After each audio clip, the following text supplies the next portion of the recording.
જય વસરાજ, જય ગુરુદેવ, જય અભિમા, જય મસુમા।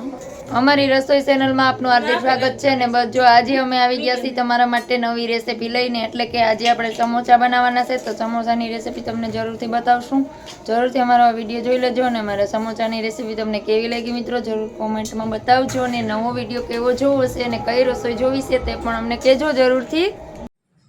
હાલો, જો આજે આપણે બનાવવાના છે સમોસા। તો સમોસા બનાવવા માટે જો આપણે ઘઉંનો લોટ લઈ લીધો છે અને મેંદાનો લોટ લઈ લીધો છે। મેંદાનો આ રીતનો આપણે જે લોટ આવે છે બજારમાં કે કરિયાણાની દુકાને આપણે મળી જાય છે, લોટ તમે મેંદાનો કોઈ પણ લઈ શકો છો। તો આપણે જો મેંદાનો લોટ લઈ લીધો છે અને ઘઉંનો લોટ લઈ લીધો છે। મેંદાના લોટ કરતાં થોડોક ઘઉંનો લોટ આપણે ઓછો લેવાનો છે। હવે આપણે આમાં સ્વાદ પ્રમાણે મીઠું એડ કરશું, આ રીતે સ્વાદ પ્રમાણે મીઠું કરવાનું। આ રીતે અજમો હોય ને એને હાથેથી આ રીતે ક્રશ કરી અને થોડોક આપણે અજમો એડ કરશું, એટલે ખૂબ જ ટેસ્ટી અને સ્વાદમાં પણ એકદમ ટેસ્ટી લાગશે અને પચવા માટે પણ ખૂબ જ હાલદિકકારી બનશે। એટલા માટે આપણે અજમો એડ કરશું અને મોણ આવે, મોણ નાખી આપણે તેલનું મોણ નાખશું, મુઠ્ઠી વળે એટલું તેલનું મોણ નાખવાનું છે। આ લોટ બધા મિક્સ કરી લેશું। જો આપણે તેલનું મોણ એડ કરી દીધું છે અને મુઠ્ઠી વળે એટલું આપણે તેલનું મોણ નાખવાનું છે। તો આપણે હાલો મિક્સ કરી લઈએ। જો આ રીતે આપણો લોટ થઈ ગયો છે તૈયાર, અને આ રીતે આપણે આમ કરીને તો મુઠ્ઠી વળી જવી જોઈએ એટલું આપણે તેલનું મોણ એડ કરવાનું છે। તો જો આપણે આ રીતે મુઠ્ઠી વળી જઈશે, હાલો હવે આપણે બહુ કઠણ પણ નહીં અને બહુ ઢીલો પણ નહીં, એવો રીતનો પાણી નાખી અને લોટ બાંધી લઈશું। આ આપણે કિલો જેટલો લોટ તૈયાર કરવાનો છે, એટલા માટે આપણે પાણી જોહે એટલું લેશું। જો આપણો લોટ બંધાઈને કમ્પ્લીટ થઈ ગયો છે અને આ રીતનો કઠણ આપણે લોટ બાંધવાનો છે અને આને થોડી વાર માટે ઢાંકીને મૂકી દઈશું 15 થી 20 મિનિટ માટે। જો આપણે બટેટા એકદમ સરસ રીતે બાફી લીધા છે ને એને આ રીતે મેસરથી પીછી લીધા છે। આ બાજુ આપણે જો તેલ ગરમ કરવા મૂકી દીધું છે અને તેલ આપણે 2 પાવડા જેટલું લીધું છે, એમાં આપણે આ લસણ લીધું છે ખાંડીને, આમાં આપણે જો આદુ અને મરચાં આપણે પીસી લીધા છે। આ આપણે જો તેલ આવ્યું કે નહીં જોવા માટે આપણે થોડીક હિંગ એડ કરશું આમાં। આ જો આપણે આદુ લસણ અને મરચાં આપણે બધું તેલમાં એડ કરી દીધું છે। જો આપણે ગરમ મસાલો નાખશું, અડધી ચમચી આપણે ગરમ મસાલો એડ કર્યો, 1 ચમચી આપણે હળદર પાવડર, પછી ધાણા જીરું પાવડર 1 ચમચી મિક્સ કરી અને હવે આને આપણે મિક્સ કરી લેવું। સ્વાદ અનુસાર મીઠું અને 2 દાણા ખાંડના પણ એડ કરશું।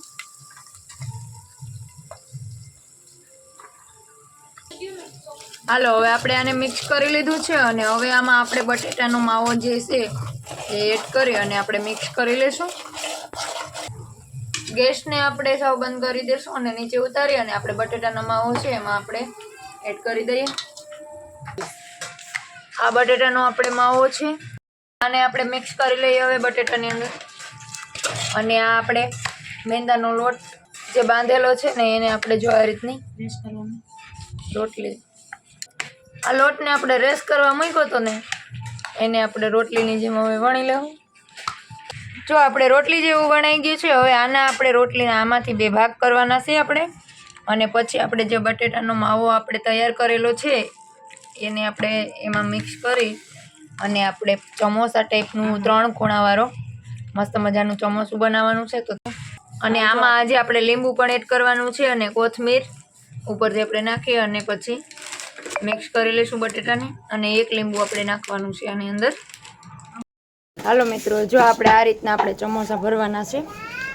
જો રોટલીના આપણે 2 ભાગ કરી નાખ્યા છે, પછી આ રીતનું આપણે કુબલું કરી લેવાનું અને પછી આ કાંઠા ઉપર આપણે પાણી લગાવી દેવાનું, એક વખત આવી રીતે વાળવાનું, પછી એને પાણી લગાવી દઈશું આપણે, પછી વળી પાછું પાણી લગાવી અને પછી આપણે એને વીડી દેવાનું, આ રીતે વાળી દેવાનું।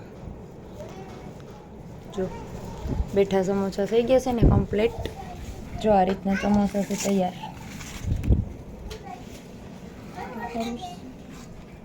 જો આ પાણી લગાવ્યું, પાછું પાણી લગાવી અને પછી આપણે જો તમે જોઈ શકો છો આ રીતે પાછું એ રીતનું કુબલું વાર લેવાનું. પછી આપણે માલ જે પ્રમાણે ભરવો હોય એ રીતે ભરી લેવાનો. આપણે આમાં ચમચી એક નાખ્યું છે. હવે પાણી ચોપડી દેવાનું.